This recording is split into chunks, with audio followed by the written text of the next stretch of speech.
a man, who they say he murdered 3. Strange things have happened there. No stranger would it be if we met at midnight in the hanging tree.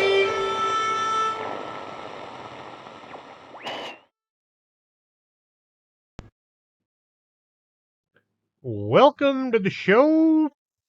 You should know who I am. Your host, Chris James. According to Dion Jackson, love makes the world go round. He even wrote a song back in 1965. If love makes the world go round, then coffee makes everything else happen. Too many of y'all are trying to get through the day, putting coffee into your system that is substandard, at least by my judgment. Good coffee makes good things happen, and the best coffee makes the best things happen. Pick up the best coffee in the universe at 4501 McPherson, the Organic Man Coffee Truck.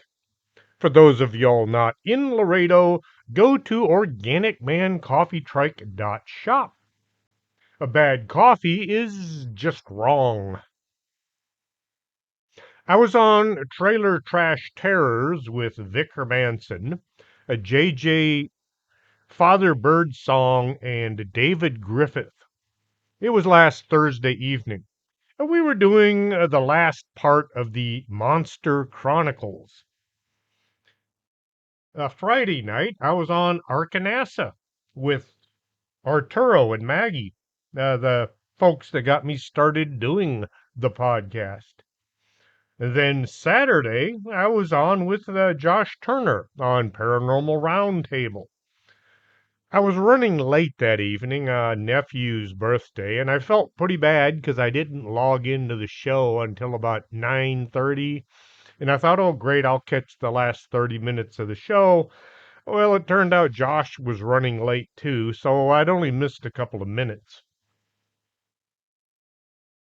I received an article about a herd of goats that were killed in Mexico. I can't remember who sent it. I know it was one of my listeners, so anybody who sent me an article about goats in the last 2 months or so, thank you.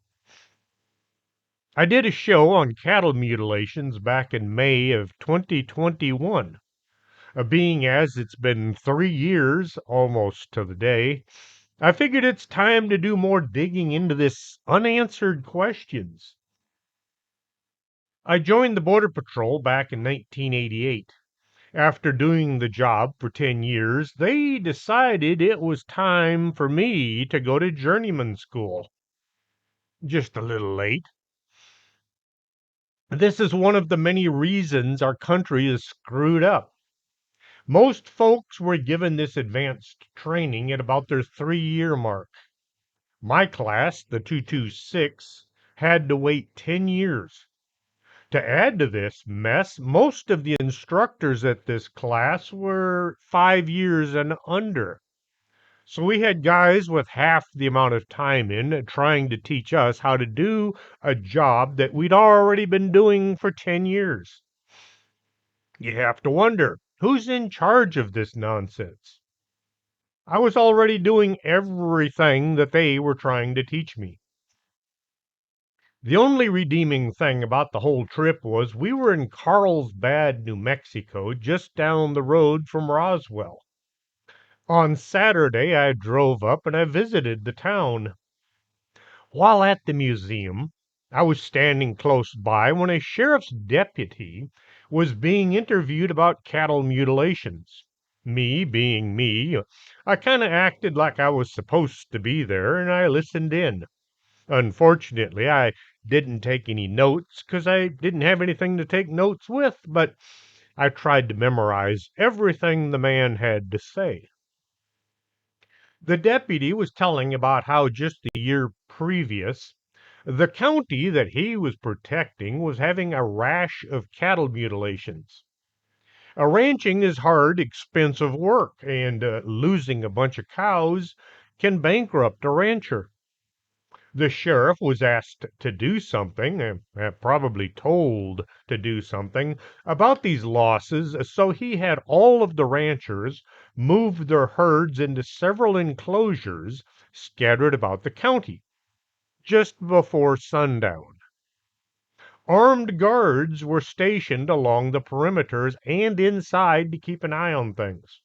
There were few lights, since most of these uh, pens were outside of the towns. There were a few around the perimeter. Nothing happened all the night. At sunup, everybody thought that the plan was either a success or the cattle just weren't being mutilated anymore. Until they discovered there was a cow dead about 100 yards away from the enclosure. It had been cut open, parts were removed, and then it was dropped from somewhere. No blood around the carcass, no footprints of any kind. There was a dent in the dirt under the steer. It looked like a dead body that had been dropped from a high elevation. Fingers were pointed saying the guards were asleep on the job. Maybe one or two could have been nabbed by the Z monster, but there were about a dozen armed men at each enclosure. Not everybody is going to be slacking on the job all the time. The cow was hauled away to be studied, and the official report said it was killed by predators. They didn't say which kind of predators. It must have been those flying coyotes sneaking about, or maybe it was the flying monkeys. Once the official investigation by the state was over, nothing was done to try catching the culprits. Over the years, more cattle have been found, as well as other animals with similar wounds. The corpses are found with their eyes plucked out, tongues removed, and private parts excised. All openings into the body are made with utmost precision, and not a drop of blood is ever found on the ground or inside the body. Reports of such mutilations have baffled those investigators who actually look into the deaths for decades, leading to speculation about whether the perpetrators might be otherworldly beings conducting biological experiments on Earth's inhabitants. Hollywood did their part to explain away mutilation cases. It's the old coyote with a laser explanation. I like Ben Hansen. I got to talk to him at the Edinburgh UFO Festival and conference. He did say that he followed the script on those unscripted TV shows.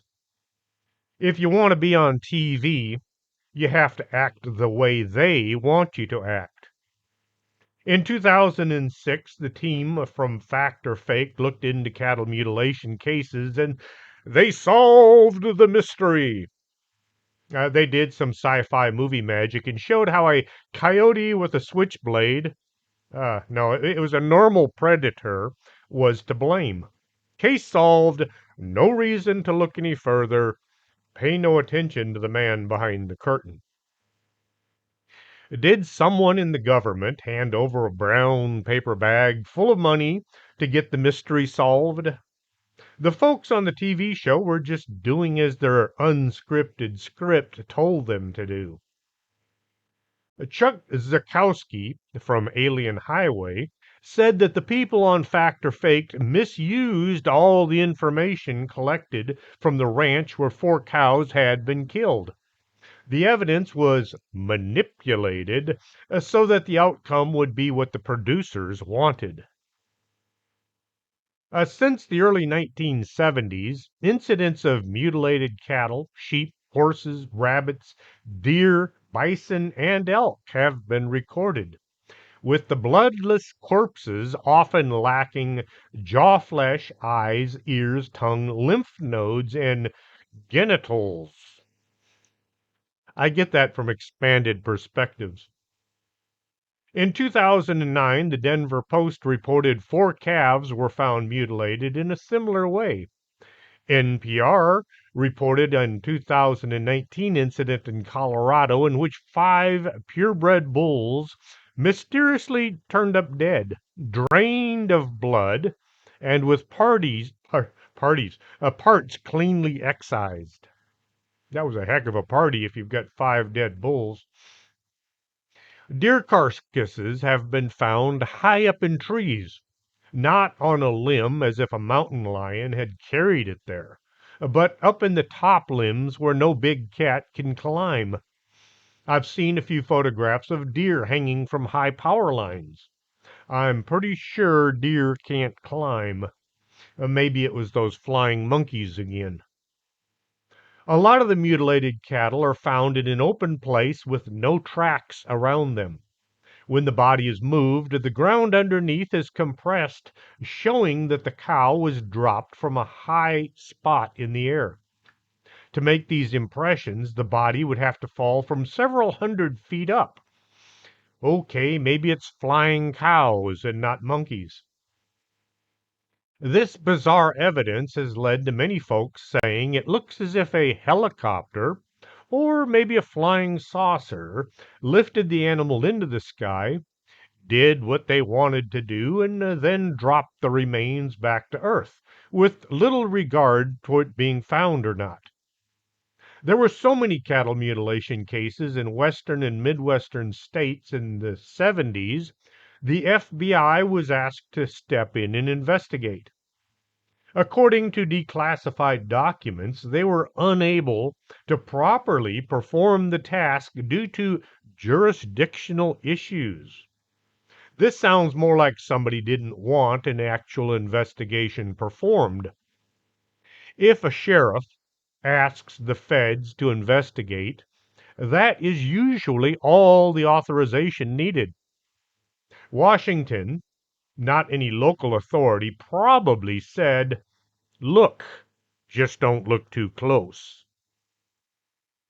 Between April and October 1975, nearly 200 cases of cattle mutilations were reported in Colorado alone. That year, the Colorado Associated Press voted it the state's #1 story. Colorado's then Senator Floyd Haskell asked the FBI to get involved. Through the 1970s, cases had continued to mount throughout the American heartland. In 1979, after thousands of reported cattle mutilations, millions of dollars in livestock losses, the FBI finally opened an investigation into the series of cases that had taken place in New Mexico's Indian land. Pressure came in part from the heated public symposium on the subject that had been convened by the state's science-minded U.S. Senator Harrison Schmitt, who had been an astronaut, and he walked on the moon in 1972 as a member of Apollo 17. When people have been in outer space, you must listen to them. The FBI launched a formal investigation into similar killings sweeping New Mexico.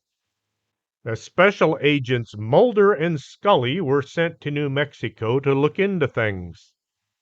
Oops, no, that was a TV show. Instead, the feds did most of their work from behind a desk, never bothering to visit most of the fields where the mutilations had taken place. You don't want to get those fancy shoes messed up. The appropriately named Operation Animal Mutilations concluded that the mysterious deaths of livestock killed in similar fashions was all caused by predators. January 15th, 1980, the Bureau closed the investigation, putting out a statement saying that none of the reported cases had involved what appeared to be mutilations by other than common predators. The 1982 movie Endangered Species, they went into all the conspiracy theories involving the government being behind cattle mutilations. Anytime the local authorities tried to look into things, this secret military unit, more like a bunch of mercenaries, would threaten to do bad things. They sneak around poisoning a few of the cast, and the long and the short of things was the government was behind the mutilations. They showed a couple of soldiers dressed up to look like cult members, so the cattle would be written off as malicious activities propagated by Satanists. The idea of cattle mutilations being connected to satanic rituals was quite popular with some folks. The animal was thought to have been singled out as the one needed. The nighttime worshippers would gather around and do their nasty deeds. Once finished, the body was left where it fell. This explanation was lacking in a lot of parts. No one ever found any footprints around the bodies. Unless the Satanists had figured out how to float in the air, the lack of any footprints kind of ruled this out. The ritual couldn't have been in one of the locations, and the body must have been moved. A bunch of people carrying a 1,500-pound animal through the fields is just too much to believe. There was another, there was never any sign of a bonfire or any sign of lighting. To remove so many organs with such precisions, they would require lights of some kind. The total lack of blood in the animals or on the ground made this idea unworkable. Many dead animals were found far from any access roads. Cult members would find it difficult walking miles through the brush to hold their ceremonies. Livestock mutilations were found all over the world, and not just cattle. Sheep, horses, pigs. If it was being raised on a farm, it was subject to attack. This has been going on for centuries. The earliest documented outbreak of unexplained livestock deaths to have been uncovered so far occurred in early 1606 in London and some of the shires or counties in the vicinity. Entire flocks of sheep were found dead. What became evident as the animals were being examined was none of the meat seemed to have been eaten. Some flocks had as many as 100 sheep, all killed by some unknown predator. Some animals were found with no wounds. Others only had a few organs removed. Charles Fort collected many accounts of cattle mutilations that occurred in England in the late 19th and early 20th centuries. At the time, nobody looked into how insects would begin processing a dead body within minutes of death. The bodies were usually quickly buried or burned, so scavengers were never noted to have attacked the remains or not. Many of the dead animals had been found lacking any insect remains, larvae, or carapaces. Scavengers have also avoided these dead animals. Coyotes will eat anything they can get their jaws around. Dead, smelly things are always on the menu. The mutilated animals being found are never gnawed on or torn apart by these scavenging packs. The government has been blamed by several ranchers and researchers. Not the folks we elect every 2, 4, or 6 years, but the ones we never get to question or even decide if they should have a job or not. People that were hired by somebody in a position of power and then pretty much let loose to go do what they're going to do. Unelected government employees who think they are entitled to do as they please, saying it's for the good of the country. Several ranchers reported seeing black helicopters flying around their property at night. The choppers fly without their navigation lights on, and when seen through binoculars, there were no markings. On a few occasions, the helicopters were silent or nearly silent. Since the public doesn't have silent aircraft and it's against FAA rules to fly without lights, or markings, this leaves the military as the most likely culprit. Naturally, the military denies any connection with these black flying machines. They also deny UFOs being real and any connection to false flag operations. Until the evidence is overwhelming, then they trot out some flunky to mumble into the microphone about national security and good of the country, and it's just a bunch of conspiracy theories. MOS 46 Quebec and 46 Romeo. Public Affairs Mass Communications Specialists. They learn how to speak for hours without ever saying anything. A very useful, kind of like a 99 Bravo, in flight missile repair specialist. Animosity for the government proved so heated that the Nebraska National Guard ordered their helicopters to cruise at 2,000 feet instead of the usual 1,000. It was for their safety, since ranchers had begun shooting at these helicopters. Now I have to ask. On the TV show Secrets of Skinwalker Ranch, when those mysterious helicopters fly over the ranch, why don't they accidentally fire a rocket into the air? Give the air crew something to think about. It's time to head back to base and get some clean underwear. Ooh, it was an accident. We didn't see that helicopter because he didn't have his marker lights on. Skinwalker Ranch is a mystery involving just about every paranormal activity imaginable. Terry Sherman lost several head of cattle to mutilation after buying the 512-acre property in 1996. I believe that was the first time I read about the place. It was in Fortean magazine, I believe. Now, I know it's a TV show. The producers make everything as exciting and bizarre as they can. The ranch itself is still quite active when it comes to the bizarre. George Knapp wrote a book about the place called The Hunt for the Skinwalker. The big question is, why would the military want to steal livestock, do weird experiments, and then just throw the dead body on the ground where it probably is going to be found? Some say the secret units are looking for chemical or biological markers after releasing some weapon in the area. Oh, the government would never do such a thing. But they have.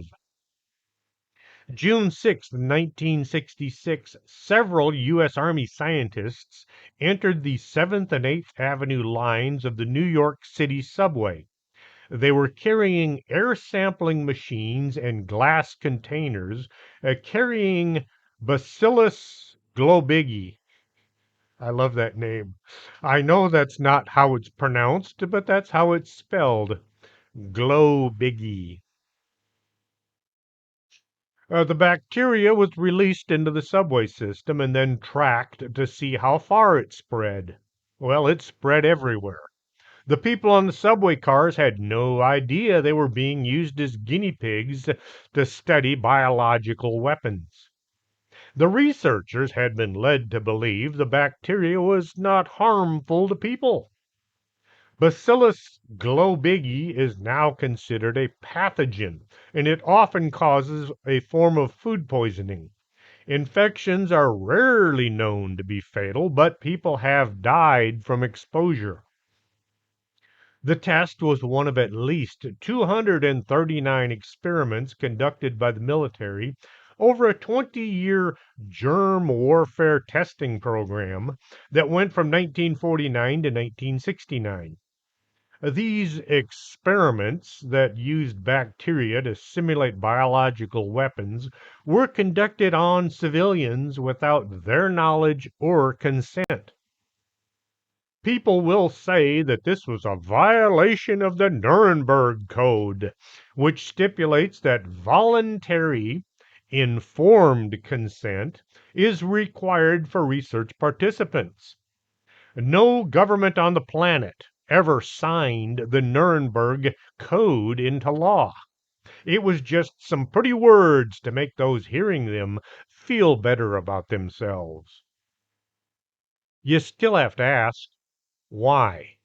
If the military wanted to conduct experiments on animals, they could buy their own herd and do all kinds of nasty things without drawing unwanted attention to themselves.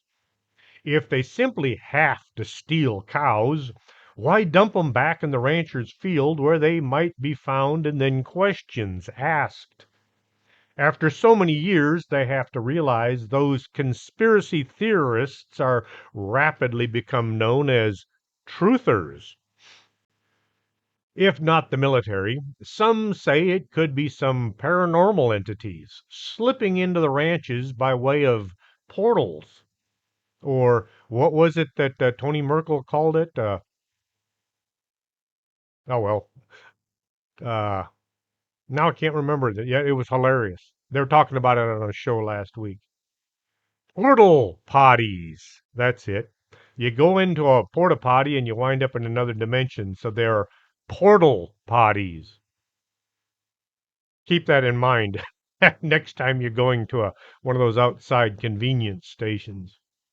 While looking into activity on Skinwalker Ranch, George Knapp saw a huge, shimmering black mass form. It was blacker than the night. As they watched, a creature that looked just like Bigfoot stepped through the black mass and walked away. As soon as it was away, the black mass vanished. Now that I think about it, I don't remember if George actually saw this black portal open or if it was reported to him by one of the people on the ranch. People do come up with weird theories when it comes to unexplained beings. At the Dyatlov Pass investigation, somebody came up with a tongue snatching Yeti. Oh, it sounds so cool. But only one hiker was missing her tongue. If a Yeti was looking for tongues, why only take one? Was hers especially tasty? And if so, how would it know if it didn't sample all of the tongues? For the apers out there, I'm not saying that all Bigfoot come through portals. It was a creature that looked like a Bigfoot. Maybe this was a disguise. This was some being actually wearing a monkey suit. Now, I know the difference between apes and monkeys, but you do find them both in Washington. There could be a race of beings in some distant dimension that looks like Bigfoot. They pop over to our world for their reasons that, as humans, might make no sense. Too many people spend too much time trying to squeeze alien thought processes into human minds. Once here in our world, they grab a cow and they remove a few parts. Now, these parts might have some significance to them and not to us. Food, study, maybe some kind of a collection. Each hairy monster has a wall with cow tongues lined up, showing how many times he, she, or it traveled to our world.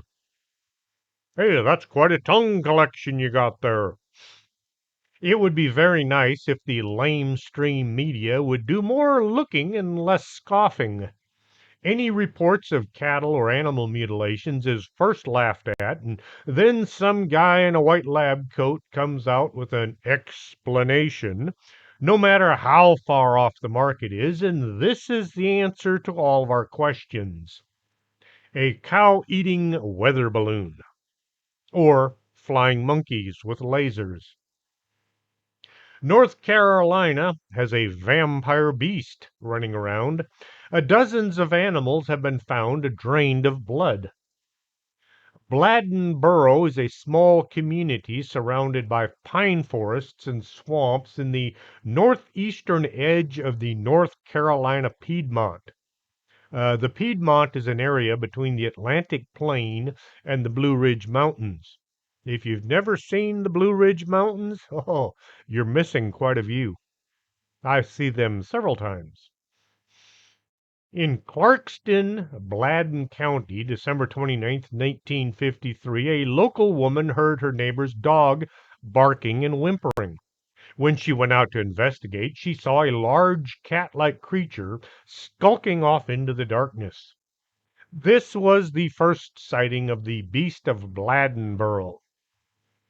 New Year's Eve, Bladdenboro Police Chief Roy Forrest was called out to Woody Storm Farm.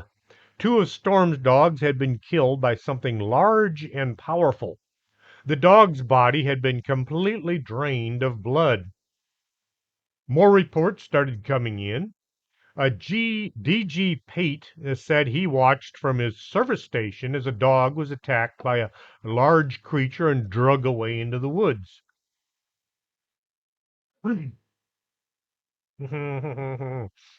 People said that they saw this animal that looked like a cross between a bear and a panther. That would be quite a creature. It was about 20 inches high, with a long tail and a cat's face. Others reported hearing the creature scream coming from the swamps near the town. They said it sounded like a woman screaming in pain. Vixens, a female fox, can make some really horrifying sounds. If you don't know what you're hearing, you'd grab a gun and run to the rescue. Well, unless you're one of those people. January 1st, the bodies of two more dogs were discovered. They had both been drained of blood. Chief Forrest decided it was time to call for help. A team of professional hunters was brought in from Wilmington to track down this animal. Chief Forrest accompanied the tracking party, and he said he saw footprints about the size of a silver dollar, which is about an inch and a half. It's about that big right there. That is a silver dollar. I'm just fortunate to have a few. I compared a silver dollar to Chance's foot, and he's about the right size for the tracks that this guy found. And Chance is not a very big cat. He's big, but he's not that big. He's sitting right here washing himself, but he doesn't like to be picked up, so I'm not going to put him in front of the camera. January 5th, the beast attacked a human. Mrs. C.E. Kinslaw heard a sound of a whimpering dog outside of her home. She went to investigate and saw a large cat-like creature rush towards her. Miss Kinslaw screamed, and her husband rushed outside. The beast was frightened off, and it fled back into the woods. Newspapers picked up on the story, and soon Bladdenboro was overwhelmed with a flurry of hunters coming in eager to bag this creature. Well over 600 men from as far away as Tennessee descended on the small town, armed with rifles and shotguns, and they wanted to see about putting this beast's head on their wall. A large cat-like creature that attacks dogs and drinks blood. Some thought that it was a Carolina panther, a species of large cat that had lived in the area until the early 20th century, but was now thought to be extinct. Others said they were dealing with a coyote or maybe a stray dog. The only animals known to man to sustain themselves on blood is the vampire bat, the lamprey, and the blood-drinking finch. That's a bird that sucks blood. Cats prefer to eat their prey and not just suction them dry. And now that somebody had been attacked, the folks in town began to fear the darkness. Nobody would go out at night unless they had to. The funny thing was, people began locking their doors and windows. A blood-sucking cat that could maneuver a doorknob. The people living on the outskirts of town discovered a huge problem. When nature calls, you gotta go. Outhouses were still in use in the rural parts of the county. They kept from having to venture out at night. It became common to have something called a thunder jug, used by all to alleviate the distress. I would hate to be the person whose job it was to empty that thing each morning. When armed people that shouldn't have had slingshots were seen driving around town, Bladdenboro Mayor Bob Fussell and Chief Forrest called an end to the hunt. January 13th, an unusually large bobcat was hung from a flagpole in the center of town.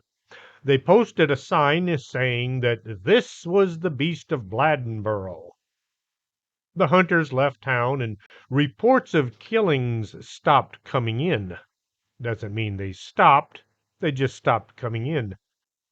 Whatever the beast of Bladdenboro was, it had vanished back into the night and the swamps from where it had first emerged. Not wanting to let a good thing die, the folks in town began holding a beast fest each year in honor of, that's the right word, their legendary monster. Just like Point Pleasant with the Mothman Festival. In 2003, the beast made a comeback. Dogs and other animals were being found drained of blood in a 150-mile radius of the town. The folks finding their livestock or pets sucked dry were also finding strange tracks around the bodies. I searched and I searched and I couldn't find what they meant by strange tracks, just that they were finding them.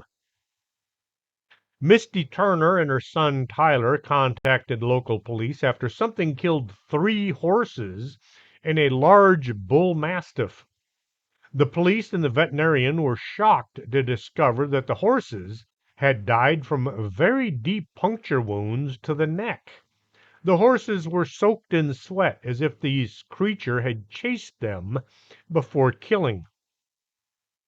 Misty said she had seen what looked like the vampire beast of Bladdenboro running away into the night just before finding the dead animals. Any time a animal is found drained of blood, the chupacabras is brought to mind. A creature that sucks blood from goats, yet leaves the meat behind. Farmers in Puebla, Mexico, were frightened by the attacks on their flocks by either a chupacabras, wild dogs, or some other kind of a weird creature that they've been unable to track down. So far, over 300 goats have been found drained of blood over a 50-day period. The goats were all killed at night by some creature that managed to overpower as many as 24 animals at one time. The naysayers try to convince us that this is just a pack of wild dogs. They don't like the idea that there might be something out there they just don't know anything about. In 2022, dozens of head of cattle were killed by some unknown creature in Colorado again. Some of the dead looked similar to how wolves would attack, but the carcasses had no tracks around them. October, 18 dead cows were found near the town of Meeker and Steamboat Pilot. Some looked like they had been killed by wolves, but officials from Colorado Parks and Wildlife found no tracks or any evidence of wolves in the area. Since October, over 40 dead cows have been found in that same location. Wildlife officials have done everything they can to try and find this animal. They've set up trail cameras, aerial flights, and they still have found no trace of any predator that could kill so many animals at one time. Unable to find a wolf or even a big cat, the authorities turned to saying that the deaths were caused by some form of bacterial infection. A really bad food poisoning, maybe, that somehow causes all of these animals' blood to vanish. Okay, blood-sucking bacteria. No such thing. Not all bizarre cattle deaths involve mutilations or missing parts.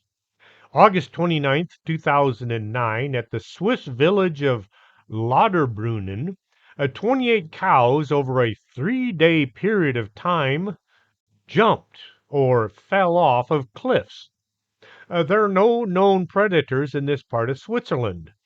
Authorities are baffled as to what is causing suicidal cow deaths. The herd were all raised in the area, and cattle tend to understand how gravity works. You don't find cows standing close to the edges of cliffs. Also, these cattle had to get through several fences in order to get access to the cliffside. As the 28 cows were running to their deaths, they ran past other farm animals that just stood there.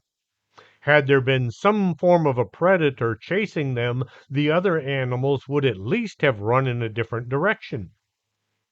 In another part of Switzerland, 13 cows broke out of their pen, crashed through several fences as they fled some unseen danger. They ran towards a nearby cliff edge and jumped, or plummeted to the bottom of a 160-foot drop. I know cows can't jump. 12 of the group died while one survived, possibly because it landed on the other cows. A nice, soft, cushy landing spot with broken ribs and bones and horns and ouch. The surviving cow was taken to an animal hospital in the Swiss capital of Bern with a suspected broken jaw. It was questioned overnight and said, okay, cows can't talk as far as I know. The cow was examined to see if it had any toxic substances in its blood or any bizarre psychological anomalies that might indicate why the herd did what they did. No answers could be found as to why the cattle all decided that this was a good day to die. I prefer what Terry Pratchett says. Today is a good day for someone else to die. When cows are threatened, they tend to disperse rather than follow each other like sheep. Why this herd ran in a straight line and together is a mystery. In an effort to explain away this bizarre action, the experts said a couple of wolves must have been chasing the cattle, and this caused them to stay together as they ran. They can't explain why other animals just stood there and watched. A report from April 23rd, 2021, tells about 6 cattle mutilated in Crook County, Oregon. The udders appeared to have been removed with precision, straight, even cuts, as if made by a sharp instrument. The reproductive system had been cut out and cleanly as well, without disturbing any of the other organs. There's no indication of predator activity, and scavenging animals appear to have hardly touched these 6 cows' carcasses found in a 7-day span. Detectives with the Crook County Sheriff's Office, ranchers, and a Pineville veterinarian who reviewed evidence from an ongoing case say they're stumped by this unnatural deaths. Mutilated cattle have been reported in the American West since at least the 1960s. There have been multiple recent cases of bull mutilations in Harney, Wheeler, Umatilla counties in eastern Oregon. Beef cattle have been turning up dead in remote ranch land outside Pineville, bearing signs common to the cattle mutilation phenomenon. The current string of cases began February 27th in Crook County Sheriff's Officer Deputy Scott Durr was dispatched to suspicious circumstances at the 96 Ranch on Southeast Van Lake Road. Owner Ricky Shannon said one of his herd had been discovered dead 2 days earlier with odd cuts down its spine. Shannon lived on the ranch with his 2 sons. He reported no predators or birds had touched the cow. There were no tracks and no blood surrounding it. The cow's left cheek, tongue, and 3 of its teats had been cut away cleanly. The eyes, usually the first body part to be scavenged after death, were untouched. There were no bullet holes, and a scan of the cow with a metal detector turned up negative. The cow was about 200 yards from the road, near the edge of a field and some juniper trees. There were no vehicle tracks near the dead animal, no footprints of any kind. March 4th, Casey Thomas, manager of the GI Ranch on Lister Road in Paulina, reported one of his herd appeared to have suffered a strange death. Crook County Detective Javier Sanchez arrived to find a black Angus cow laying on its side. Hair had been removed from its stomach. All four udders were cut off, and its left cheek, tongue, and sex organs had been removed. Between the front legs, an uneven patch of hair was missing, and in the middle was a prick mark, like maybe somebody shoved a hypodermic needle in there. The next day, Cook County Sergeant Timothy Durham was dispatched to a report of a dead cow on the McCormick Ranch on southeast Bear Creek Road. Durham noticed several straight incisions on the animal. One udder had been removed, and a circular cut was made around the anus. Yes, that's expanded perspectives again. It was around the anus. The reproductive organs removed without puncturing any of the other organs. The left cheek, left eye, and the tongue had also been removed. There was a straight, clean incision where the cheek had been removed. Durham examined the carcass and found a puncture wound between the neck and the shoulders. He found absolutely no bite marks. There were no animal or human tracks surrounding the carcass and only minimal blood found in the area. Have you ever seen how predators kill? It's not very neat or clean. The victim will put up a fight. The ground around the kill will be churned up and there will be tracks everywhere. If an artery gets punctured, blood is going to spray out in all directions. It is going to be one giant mess. Now, if a mountain lion is involved, the cat will clamp onto the windpipe and kill by suffocation. Once the meal is down, the cat will drag it away, leaving behind a trail in the dirt. March 6th, Casey Thomas called the authorities once more to report finding another dead cow bearing the same strange injuries. This one was more badly decomposed than the first, having its left cheek removed and a 2-inch patch had been cut into the hair on its neck. Detectives took photos of the dead cow to Prineville veterinarian Dr. Taylor Carlin for her perusal.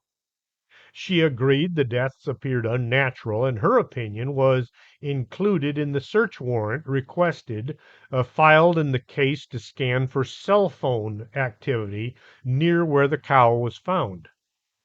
People today don't go anywhere without their phones, and cell towers log activity throughout the day. There were no cell phones near the dead cow any time within the time of death. As a vet with an interest in large animals, Carlin has performed many post-mortem examinations on deceased livestock. When and if another mutilated cow turns up in Crook County, Carlin has agreed to perform an appropriate necropsy so she can personally examine a fresh specimen if one turns up. The FBI in Oregon stated receiving questions about cattle mutilations in central and eastern Oregon. According to Beth Steele, the spokesperson for the FBI Portland office. Despite sporadic media inquiries, the office does not have a current role in cattle mutilation investigations. April 23rd, 2023, cattle mutilations began turning up here in Texas. The dead were found with tongues cut out, yet there was no blood anywhere, no signs of a struggle, no footprints or tire tracks were found. Across 3 Texas counties within the span of a few weeks, 7 cows were found dead under these same suspicious circumstances. laying on one side with the mutilated parts of their face exposed and minus a tongue. The cow-killing spree took place in Madison, Brazos, and Robertson counties, all located in east central Texas. Each cow was from a different pasture or herd. Each cow had a straight, clean cut with apparent precision made to remove the hide around the cow's mouth on one side, leaving the meat underneath untouched. A spokesman from Madison County Sheriff's Office said the tongues were removed and one eyeball was missing from each of the cows. On 2 of the 7 cows, a circular cut was made in order to remove the anus and the external genitalia. This circular cut was made with the same precision as the cuts noted around the jawline of each cow. Maybe it was a flying monkey with a laser. Ranchers reported no predators or birds had scavenged any of the animals. Scavengers aren't picky as to what they eat. If it's dead, it's dinner. The mutilated cows were untouched by any scavengers. It was as if they knew there was something wrong with the meat. You should be careful what you put into your system. The official cause of the cows' deaths are still unknown. With no answers coming from the folks who should know, people began suspecting this was either some secret government project or maybe it was aliens, the ones from outer space. Anytime somebody does a little digging, they find reports of unusual lights seen in the sky around the same time the animals were killed. The Robertson County Sheriff's Office said a post-mortem exam returned on Monday showed that the cause of death for one cow was pneumonia. But like the FBI's investigation, the report did not explain the reason for the animal's injuries. The Madison County Sheriff's Office said multiple similar incidents have been reported across the United States, and they are actively coordinating with other agencies trying to find the answers. Other ranchers in the area are fearful that their herds could be attacked next. Mark Enlow of the Enlow Ranch lives in Madison County, along the same stretch of highway where his neighbor's cows were attacked. He called the recent string of cow murders very concerning. He said, I have cattle right in the same vicinity of where these killings have taken place, within a few miles. I'm sure trying to keep an eye out, watching and making trips up and down the road several times during the day and night to check and see if anything strange is going on. Enlow said his neighbor was taking more precautions by putting up cameras around his cows in case he's targeted.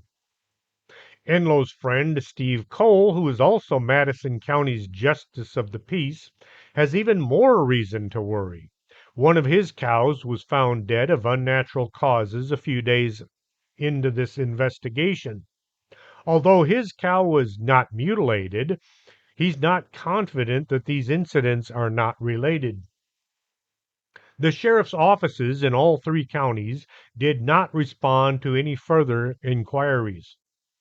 There is a $5,000 reward offered by the Animal Legal Defense Fund for any information that leads to the arrest and conviction of the person or people who may be responsible for the deaths of these cows. And keep in mind, every cow is a very large is a very large cash cost to the ranchers.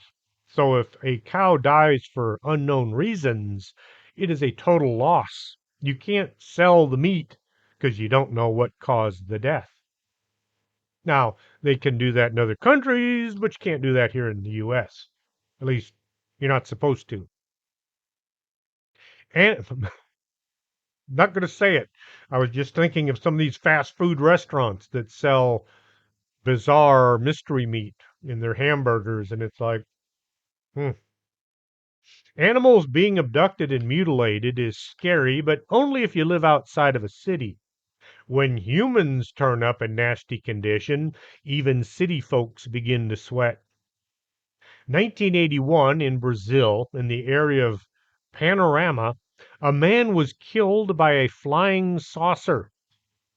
Abel Boro and Rivamara Ferreira had spotted a flying craft in the air. They watched as it got closer to them. It looked as if this craft was spinning in a circle as it flew. It was rotating. When it was almost right over their heads, the craft shot out a bright beam of light, enveloping Boro. Ferreira took off running, hoping that his friend was right behind him. Once he was a good distance away, Rivamara discovered that Bora was not with him, so he carefully made his way back to where he had last seen him. Boro was laying on the ground, dead. His body was found to be completely drained of blood, yet there wasn't a drop on the ground. This incident was the first in what became known as the Chupa Chupa UFO event. A chupar is a Spanish verb which means to suck. So chupa is suck. Something is sucking blood out of people. People would see a strange craft flying around with a light beaming down to the ground. The craft would move around as if it was looking for something or someone to abduct. September 29th, 1988, a dead body was found in a Brazil reservoir near Sao Paulo. This area was a hangout and sometimes dumping ground for gangs in the area. Parents would tell their kids to stay away from the Garaparinga Reservoir. Well, some kids are just destined to die. A young boy ignored his parents' warnings and he decided to walk through the area. As he was walking, he spotted a flock of vultures busily making a meal out of some dead critter.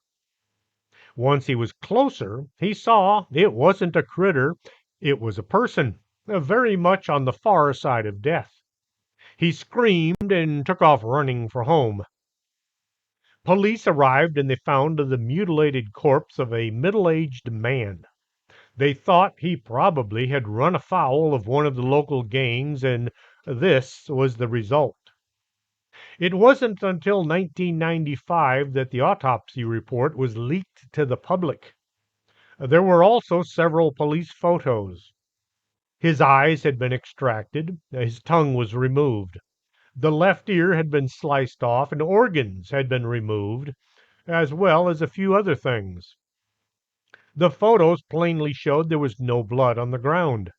This could be possible if the murder had taken place somewhere else and the body was dumped after the bleeding had stopped. Finding a body was completely drained of blood was just too bizarre. Even if you bleed to death, there is still blood left in the system. The autopsy also showed that the man had been dead for several days, yet there were no insects found, and the state of decomposition was far less than it should have been. Still, to this day, the man's identity is unknown, and the case is still unsolved.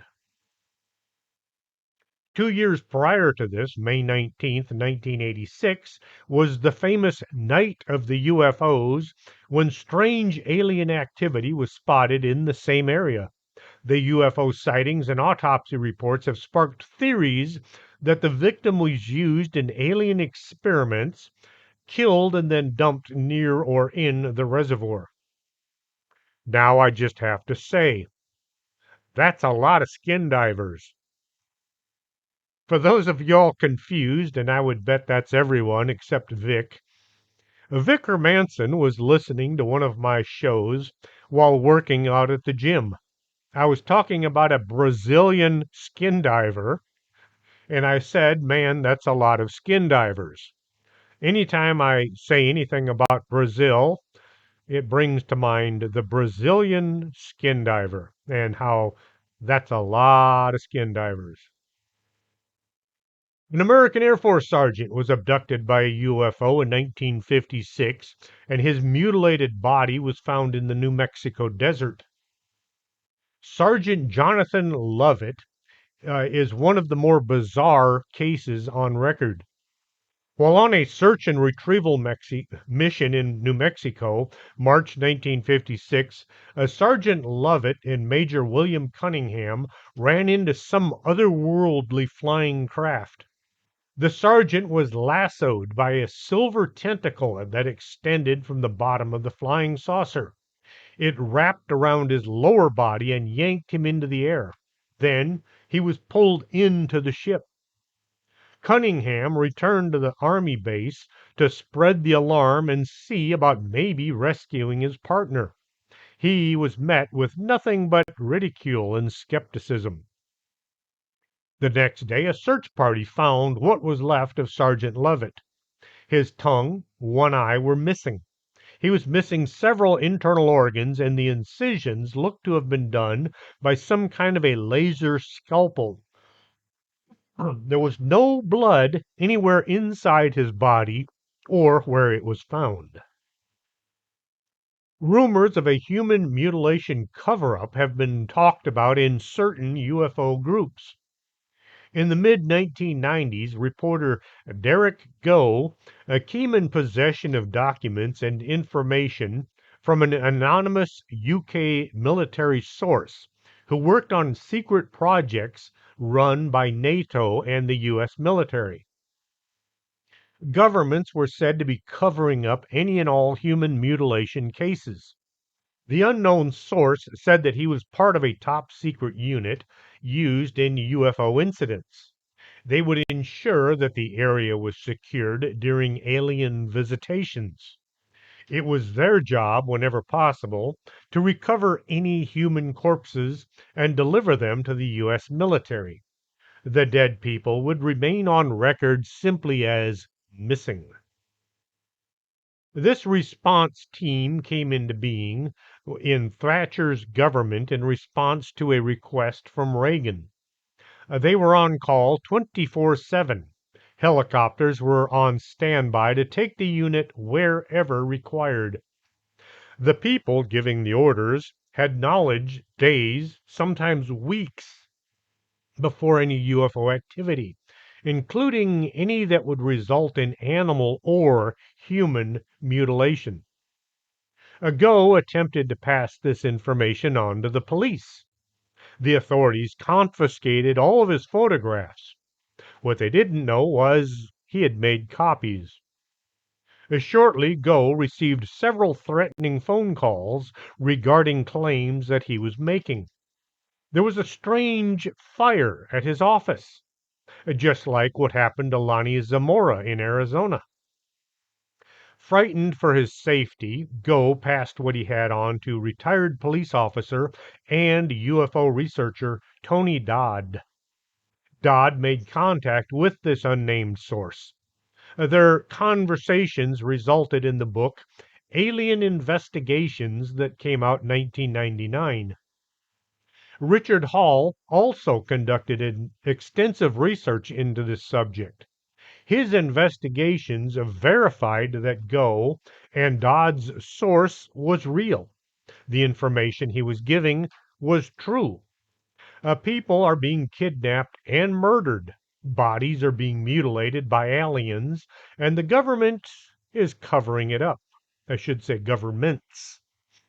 Any citizen doing this would be an accessory before and after the fact. It's good to be the king. Hope you enjoyed tonight's show. I hope I didn't scare anybody. If I did, maybe that's a good thing.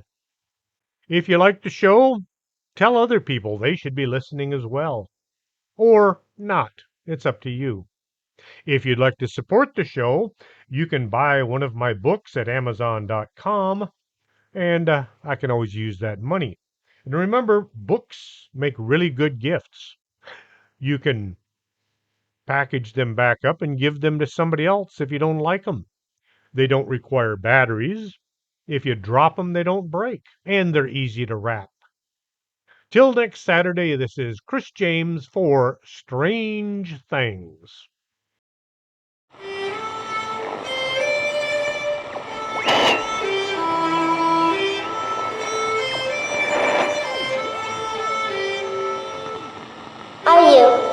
Are you coming to the tree where they strung up a man who they say he murdered 3? Strange things have happened there. No stranger would it be if we met at midnight in the hanging tree.